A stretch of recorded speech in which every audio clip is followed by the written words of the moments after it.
Apa to sebabe tongkate njeng nabi kae kok ampuh? Merga entuk firman saka Gusti Allah. Musa tongkatmu kuwi tabokno ning Laut Merah. Mula tongkate kuwi ampuh tenan ditabokke ya iso mbelah segara. Merga apa? Entuk firmaning sing gawe urip.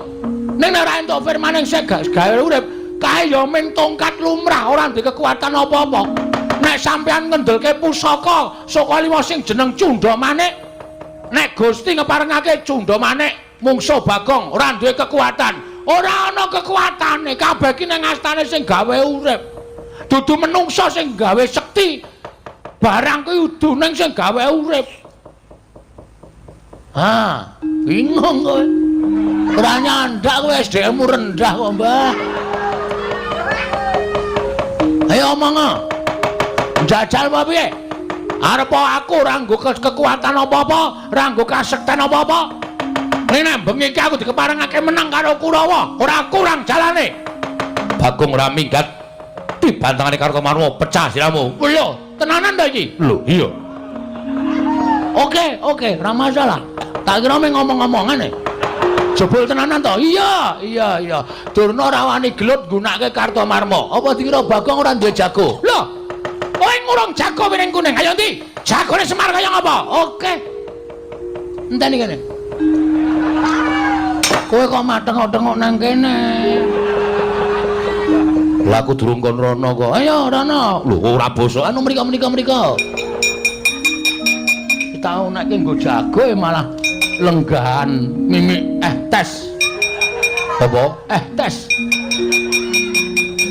Oh, kapok ora.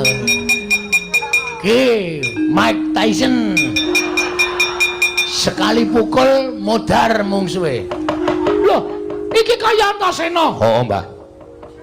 Aku ora trimo harus simbah Durna. Sing agar-agari kakene Semar nganggo curiga. Kuwi ngagar-agari ngau pusaka nganti kakene Semar njlungkup saka dampar, saka papan pelenggan. Nganti nangis. Apa kaya ngono iki pakardine wong tuwa wajib diajeni. Lho, sapa kowe? Lho, ora ana wong ngapa-ngapa. Semar ki ora ngapa-ngapa kok. Wes. Ora ngaku kowe. Iki saksi mata. Rumangsane Semar to agar-agare nganggo pusaka nganti Semar drungop ngene. Nganti mripate ditutupi siji. Ora ana wong tumindak kaya ngono kuwi. Tutuk modar kowe. Den yakin kula ora ngapusi.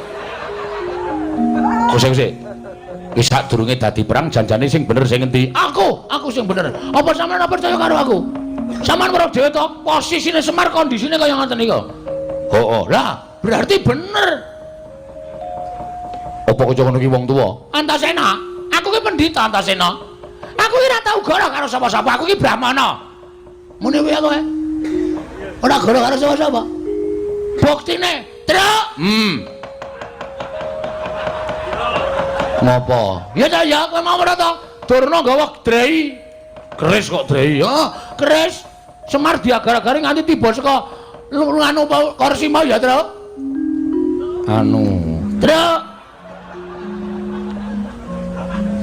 Truk. Ora muni ha. Aku weruh dhewe. Niku. Petra weruh dhewe. Keparat Kurawa ora minggir aja klaudha aku sing bakal nglegandhang para Sata Kurawa. Iki mergane